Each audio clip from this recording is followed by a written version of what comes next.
Welcome back. This took a little while to get right, but I think I'm somewhere where I'm in the realm of happy. I was trying to create kind of your Firewatch, that kind of thing, where we have a stylized fog.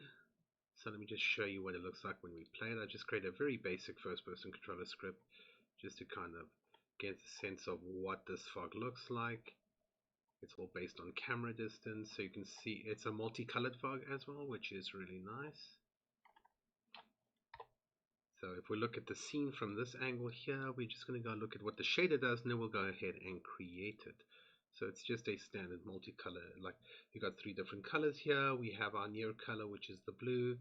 So we can make the near color a little bit further away. Pull away that color. Let's say we make this at about, I don't know, 20.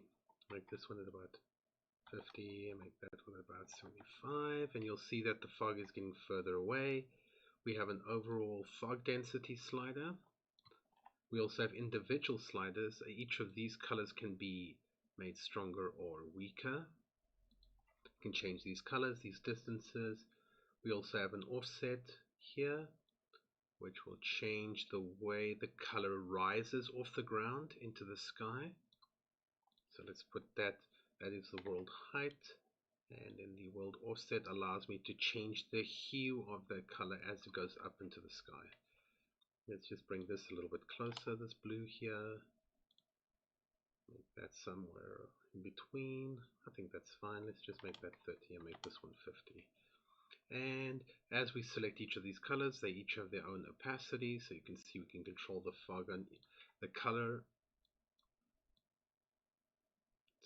Let's make it that color and the opacity on that color. So if we're just going for an entire blue range, kind of like, there we go, we're going blue. And we can also again change the opacity over there. And then again, like I said, we have an overall fog density slider that just allows us to kind of tweak that value. And then we have a hue shift slider that just kind of goes through the different hues. So we can just kind of shift all the colors at once, and then we tweak that value. And then the last one is, no, that's it. That's all the settings. So again, we can just test it one more time just to kind of get a sense of what we're building. It's like a fake stylized fog where it just gives you a little more control. You can have as many colors as you want. I just made 3 colors, but that's pretty much it. And you'll notice, if you want to, I have on my camera enabled post-processing. So if I wanted to go in here and add a volume, make it global, let's pick up the Tron one. You see it works with all the post-processing, works with the bloom, works with the vignette.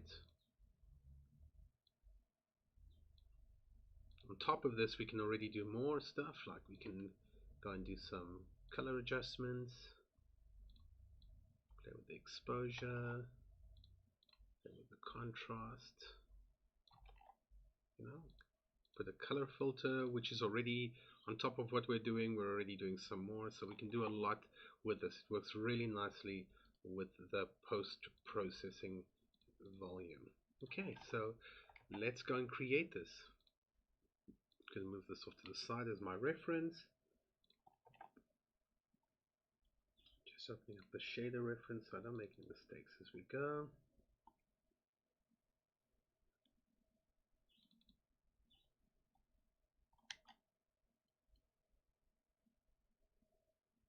Okay, so at first I kind of struggled and made a couple of mistakes, so I ended up making a subgraph just to hold all the things that we want inside of it.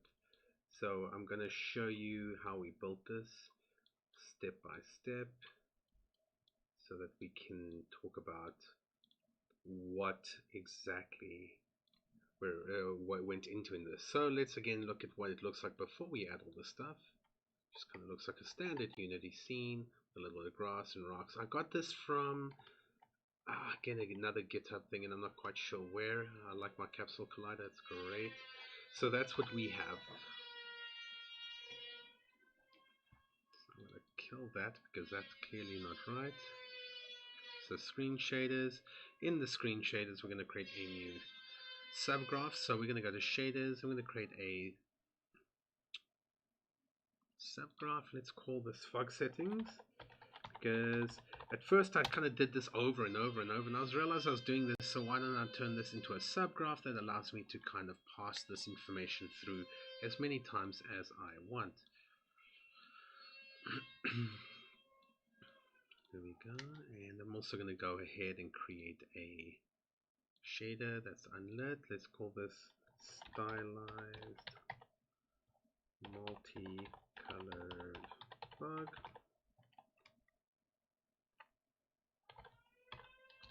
There we go.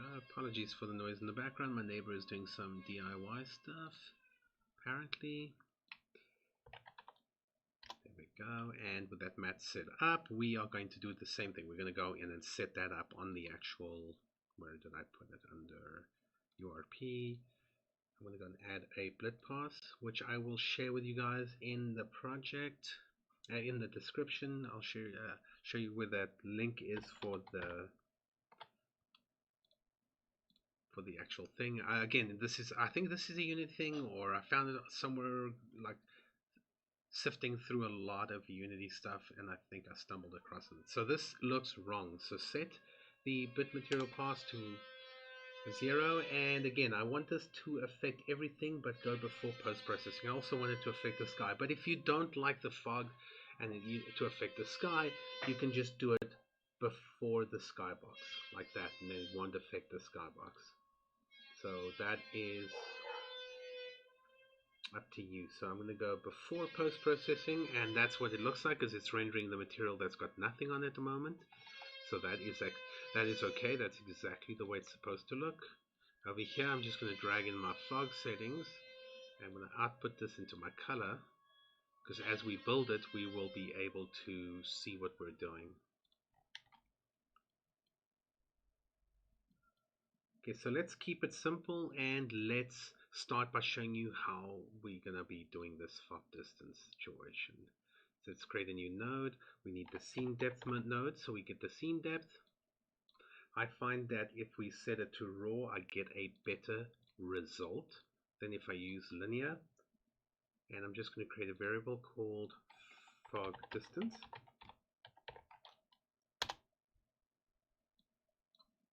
And we're going to multiply these two together. Divide did not work. Honestly, I was following a Unreal tutorial by the guy called Unreal CG, and he's really hardcore at these shader stuff. And I was like, how do I reverse engineer this? And I tried, and it didn't work the way I wanted, so I just had to play around with it till it did. So this value needs to be clamped between 0 and 1, which is what we're doing here. And we're just going to directly plug this into here for now. And we're going to save this so we can see what that looks like inside of the shader, which we have. Now, once you create a subgraph, you still need a variable inside of the actual material for this. So I'm going to create another one. Let's call this fog distance, because it goes backwards. We're going to start from the back and work our way forward. So the fog distance variable, we plug that into here so we can control the fog in this subgraph. Okay, you'll see we've got absolutely 0. We go here, we slowly move it away, and you'll see now, for those of you who are in the 3D industry, you will know this, and this will look very much like a Z depth pass. So you can control fog and stuff. So this is exactly what we want. We want it to be able to control, and you can see it's distance based. So we're around about 30 meters away from the camera, 40 meters, and then we can go all the way out. So we can control where the fog is based on this value. So there we go. That's a good start. It's better than some of my other videos, so great stuff. So we're going to go back into the fog settings, and we're going to keep building on the shader. We don't have everything we need just yet. We are going to start setting up this node. It's going to look a little confusing until we use it, but we're going to create a lerp, and the lerp here is going to be controlling where so we can mix multiple fogs. So this lerp is actually there just to control multiple fogs. But again, let's just show you what this looks like if we were to add color to this. So we're just going to go and do color. Let's call this fog color. Just for testing, we're going to get rid of this one. But again, this is just, let me show you which one you plug it in. If you plug it in here and you assign it, you will see, if we go to the game view, oh, again, sorry, we need to create a color in here. And this one, we're going to actually call it correctly. We're going to add a color. This one's going to be fog color. Let's call it fog color. There we go. I'm going to plug that directly into here. And again, we're tweaking this as we go. I'm just kind of showing you what does what as we're testing it. I'm going to grab this. I'm going to add a color. Notice how the fog is now is adding to the scene. And if we move the slider further closer and further away, it interacts with the alphas, it interacts with everything. What's nice about this is you could do this in the shader, but what if you have 100 shaders in your scene and you have to go and do this to every shader? This is a screen effect, it's a screen pass, and it works on top of everything. So there we go. That's what we're going to do. We're going to do this 3 more times to add it, to add the 3 different fog passes. So we're going back into the fog. We're actually going to delete this for the time being. That was just for testing. Just giving myself some room here. And we're going to do something here. At this point, in the bottom one, this is where we're going to mix the next color. So we're going to do a add. We're going to do a vector 3. We're going to call this, let's call it node to mix. Something like that. Node to mix. This is going to be plugged in from the shader itself, so it's just going to be a vector 3 that we can control. The next one we're going to drag out and we're going to do an add. And we're going to be adding a few things to the actual scene. So again, we need another vector 3, and this one's going to be the scene itself. Let's call this scene texture. So the scene itself needs to be added in here at some point. There we go. So at this point here, we are actually just mixing this node is going to mix this fog with the next fog. This one here is taking the fog and mixing it to the scene, or adding it to the scene. Just kind of adds a little more vibrance. I tried to multiply, didn't like the results, but you could switch this out for a multiply if you prefer those results. Try to keep this nice and neat. And then what we're going to do from the top of the add is we're going to drag out, and this is where we do our hue shift. So I'm just going to drag out a hue node. So this is where we're going to shift each of the colors individually, but using one global hue shift slider.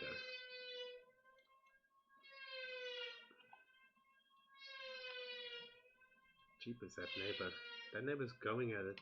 Anywho, sorry about that in the background. It's just, so the hue shift, the top is what we're going to shift, the bottom is the amount we're going to shift by. So let's create a vector 1, call it hue shift. And I'm going to kind of limit this. I think I'm going to kind of make it a slider, I guess. No, what am I doing?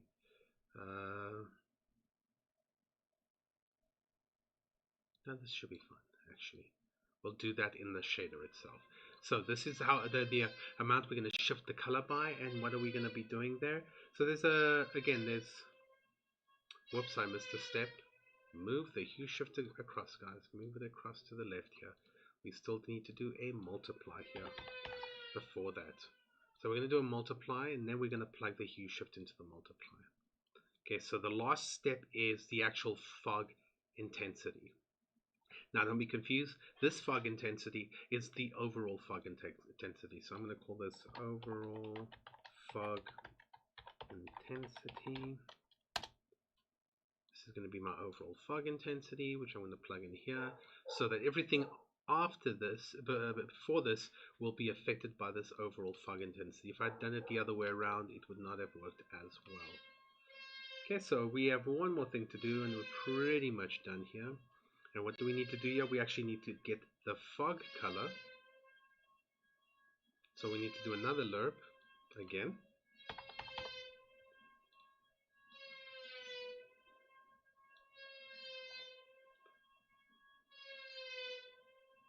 Not the fog color. Yeah, the fog color. But what I'm doing here is a little different. This part you don't need to do, but I add this last lerp so that I can have control over each color's opacity. So the color, so we're going to create the fog color we have here. We're going to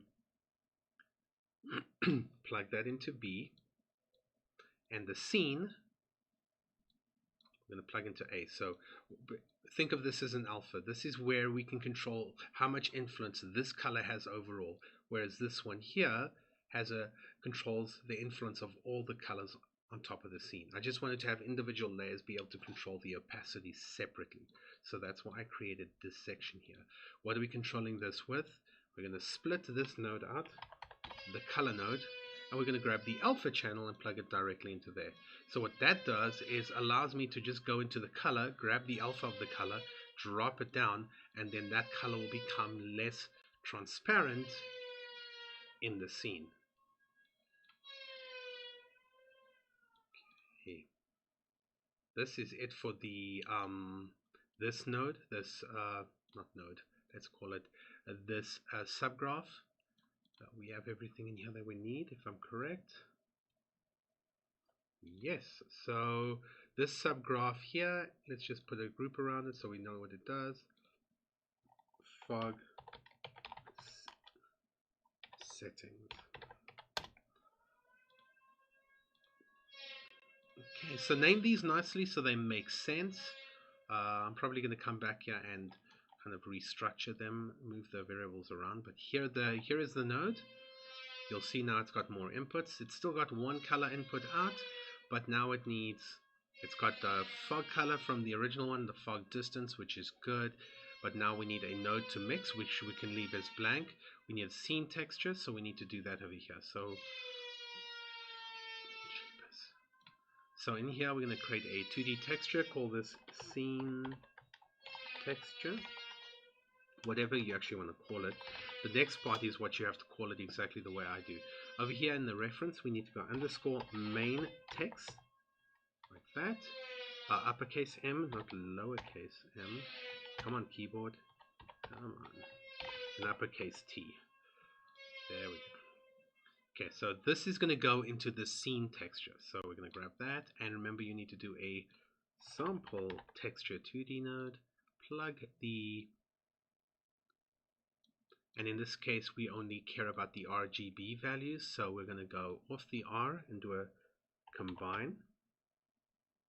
Plug that into the R, that into the G, that into the B, and grab out the RGB values and plug that into the scene texture.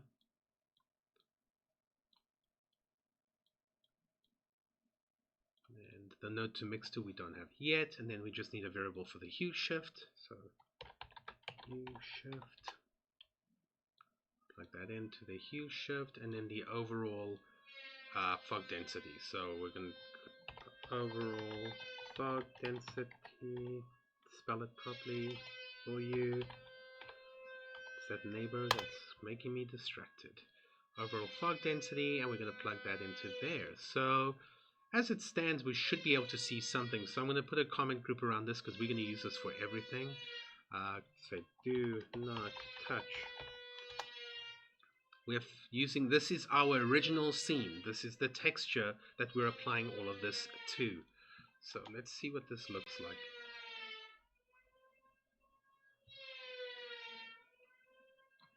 The alpha on this texture, notice how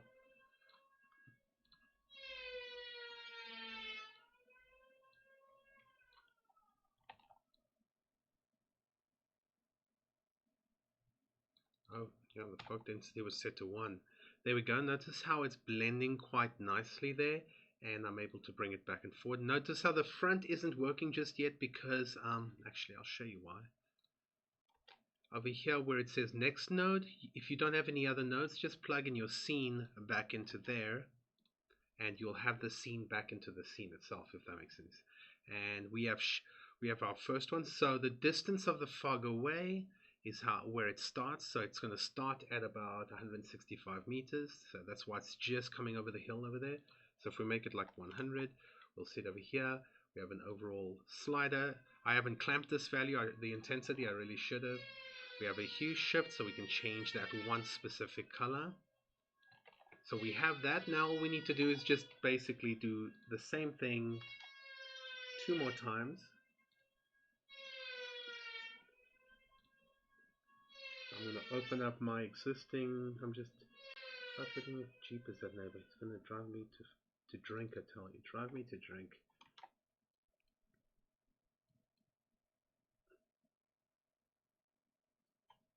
Okay, so now that we have the hue shift, we are going to, we're going to adjust the hue shift just a touch. We're going to create a world position shift vertical. So I'm just going to, I want to be able to hue shift the color up so it almost looks like there's some sort of atmosphere, if you will. So, but first I'm going to, actually we might as well do that now. So we're going to create another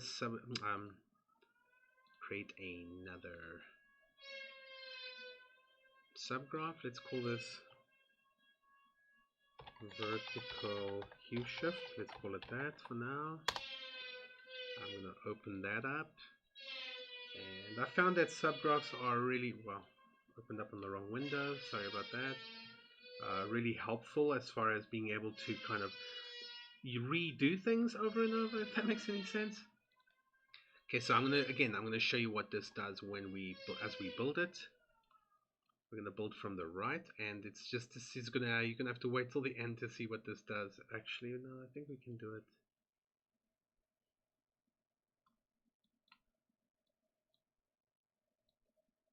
Now let's just build all of it, and then you'll see what it does. It's just gonna be easier that way. We just neaten this up so I can not make any mistakes or waste any time. I know your time is precious, guys, so I'm not going to mess you guys around. Okay, so let's start this side, and we're going to work from right to left. So first we need to do an add, because we're going to add the current hue shift value that we have. That value that we created, we want to feed it back into this to use that to shift the hue of the color along the Y of the scene. So let's call this hue shift. So we know that keep the naming conventions the same. So this is going to add the hue shift to whatever we're doing. We're going to do another one, and this one's going to be a multiply. This is where we're going to actually shift position of we're going to shift the world position. But again, I'll show you when we are testing this. You'll see what it does. So we'll need a vector 1. Let's call this world position shift. I could spell today would be actually, who am I kidding? I very seldomly spell anything right the first time. And then we're going to do the math that's coming up is now. So we're going to go in this one, we're going to do a clamp. So we need to clamp the values between 0 and 1. Normally you're going to have to clamp values. You don't want the values to go out of control because light only goes between 0 and 1. So you just want to keep it nice and neat. Or you want the light to be between 0 and 1. More like it. Okay, so the bottom one is going to be a world height. So how high into the world before the hue shift starts to work. So let's go world height.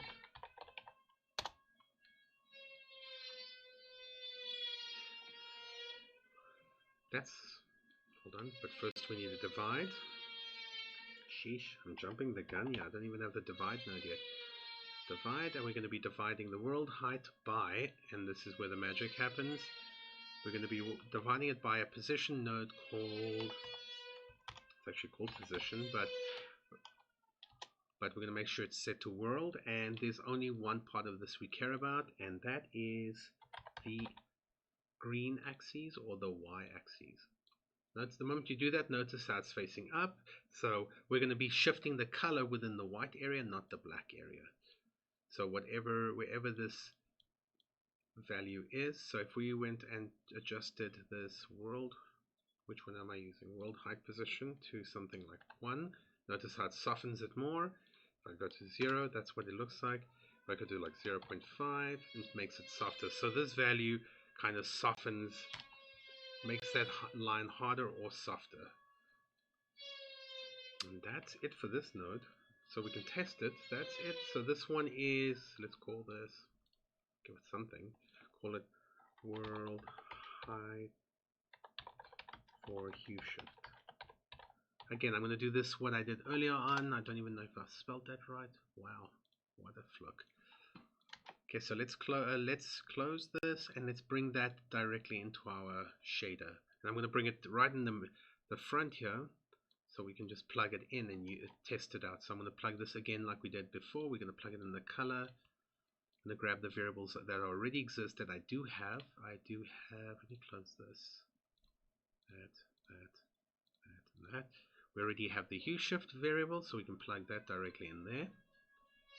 We need a position shift variable, so world position shift.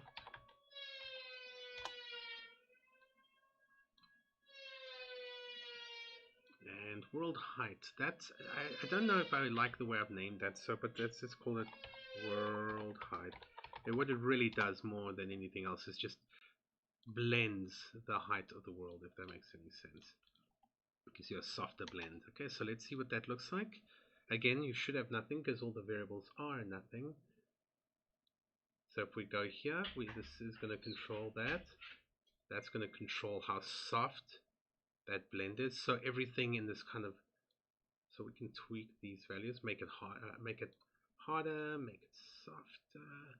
And everything above, everything here is going to get that hue shift color. Everything down here, let's call it the floor, will not get that. So you will want to tweak these values till you get what you like. So we'll keep shifting it up a little bit.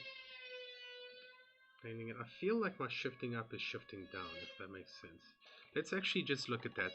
I think I made the mistake again of doing a divide instead of a multiply. Let's see. Let's see what happens when we multiply instead of divide. Because up should go up, not down. So I feel like we got inverted controls here, and I'm not sure if I like it. Let's see what that looks like. Let's see if up is up. Let's see.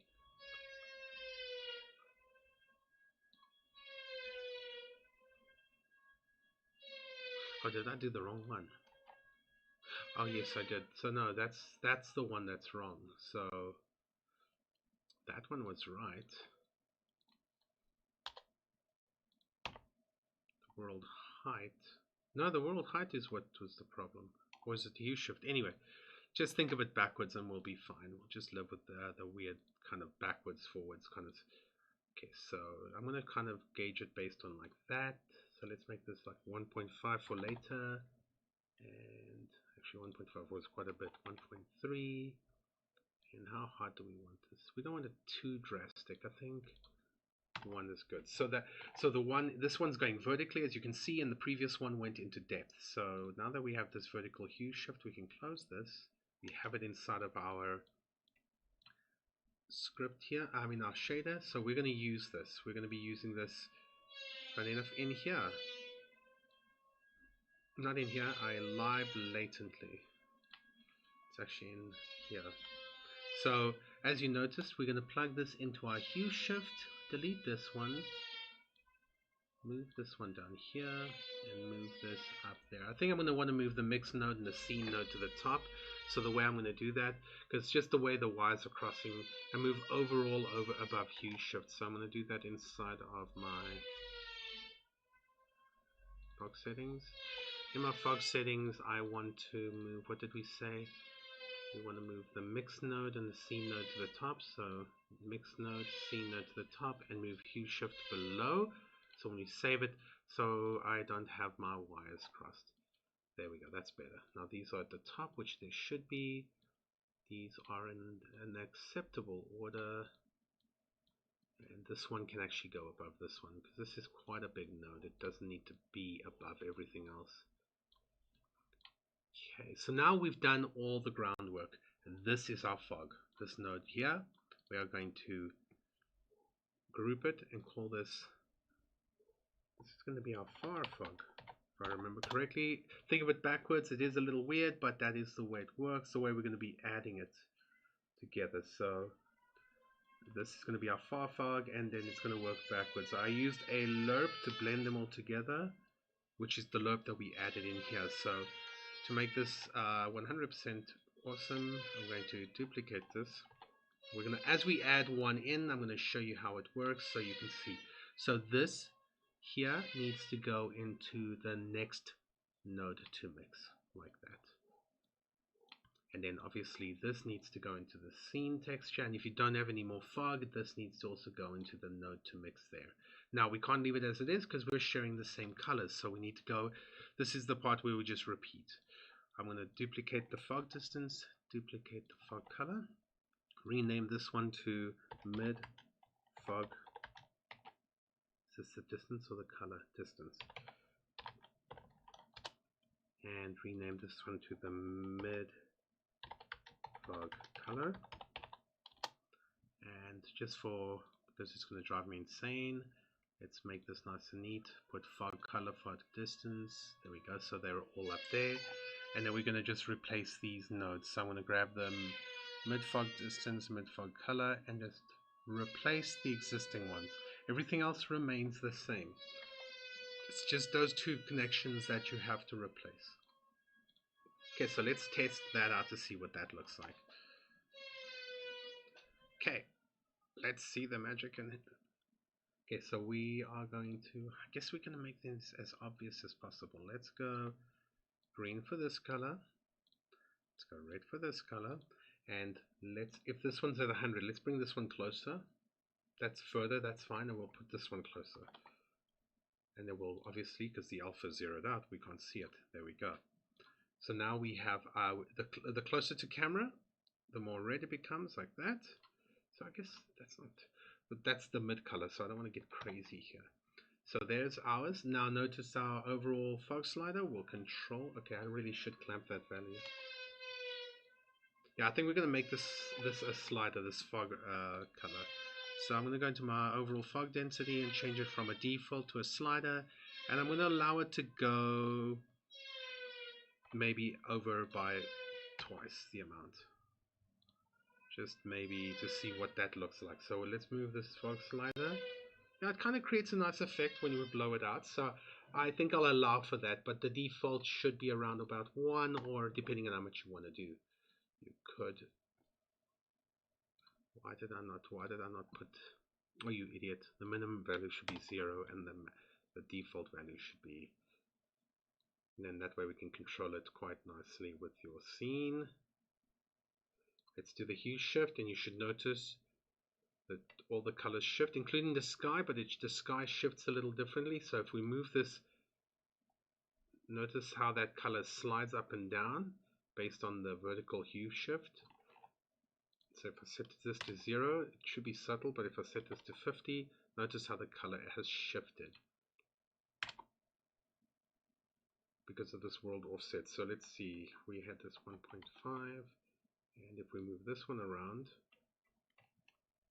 oh, this one's just to soften it.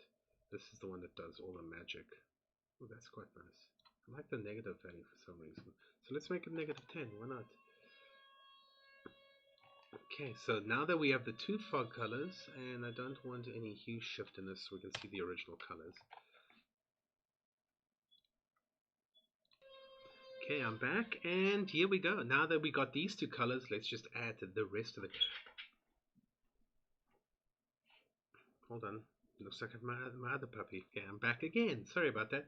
Okay, so now, again, let's talk about like the opacity. So we can control each of these independently. So if I think the background's too bright, I can tone that back, but notice how the red has no effect, and I can do the same thing with the red. But again, we have an overall fog density slider. Okay, so let's add the last color, and then that's pretty much it for this. So guess what? Duplicate, move this up here, grab that and plug that into the next node, and then grab this and plug this into both the scene and the next node. And now that this, we should really rename this. That's the far color, this is the mid color. No, mid fog. Then the last one here is the near fog. There we go. And then, like, if you remember, we just have to duplicate. Wow, what's wrong with these variables? Anyway, copy paste, and let's rename these. Move that, go here, make this the near fog distance.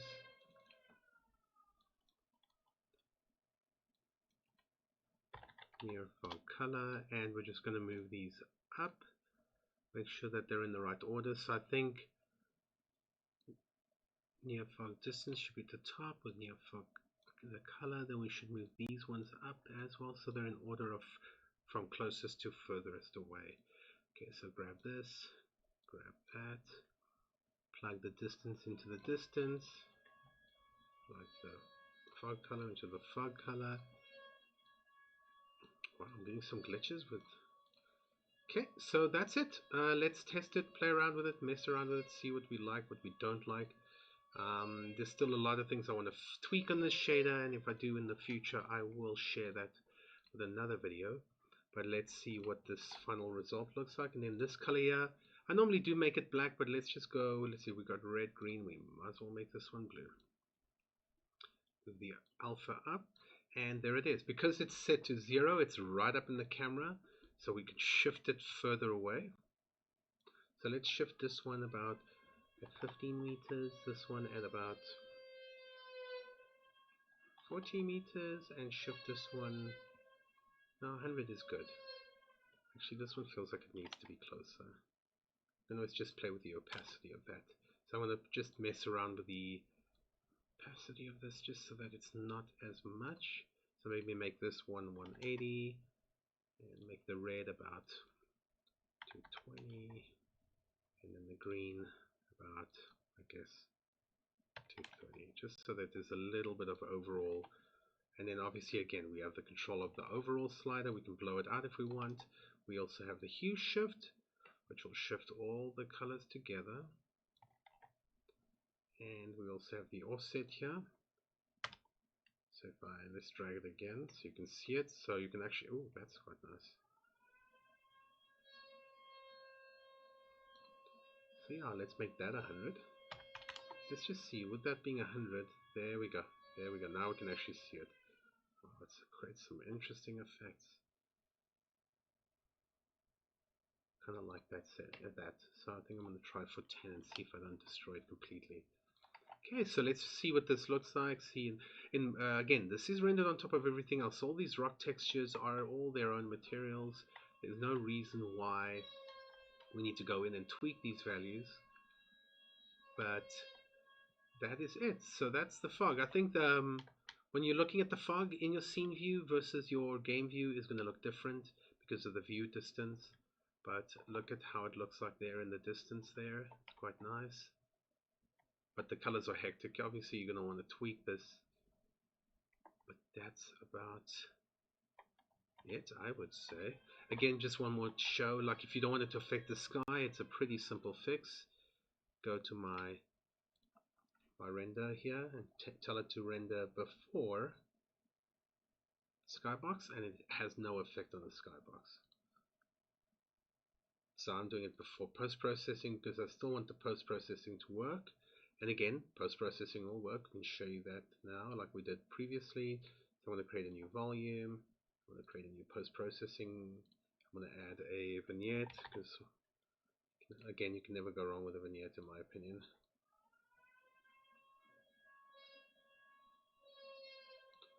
Okay, let's add some bloom.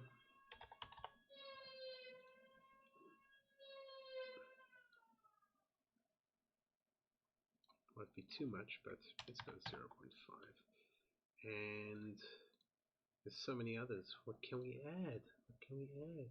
Motion blur? I don't know. I don't know. I don't know. Chromatic aberration can really make this trippy as hell. So let's make that like 0.5. Okay, so let's see what that looks like, and that's the final result. Let's the post-processing work with it. So it's not there yet in relation to Firewatch, but the asset's also not the same kind of style. But I think overall it's a nice kind of equivalent or addition to Unity's standard fog. So I think this is quite it's something I think people should definitely look at, especially when you get a lot of distance. We can see all the colors going through, the blue, the red, and the green. That's really nice. So we can again tweak that till our heart's content. I can sit here all day and let's just say, okay, let's make the near color a little more whitish, make the mid color a little darker blue, maybe a little bit towards the blue spectrum, and then bring this one a little around to kind of that area there. Then we can do a play with the fog density, or we can just do an entire hue shift on this thing. There we go. And that's pretty much kind of that's it. So hopefully this video wasn't too long, and hopefully this has helped. That chromatic aberration is messing with my mind, but I hope this has helped you guys. I hope this has given you guys some ideas. My next one's going to be quite a cool one, so keep checking it out. I am just basically trying to see what the hell I can do with a Shadergraph and how much I can do with it. So until then, be safe and hope this video has helped.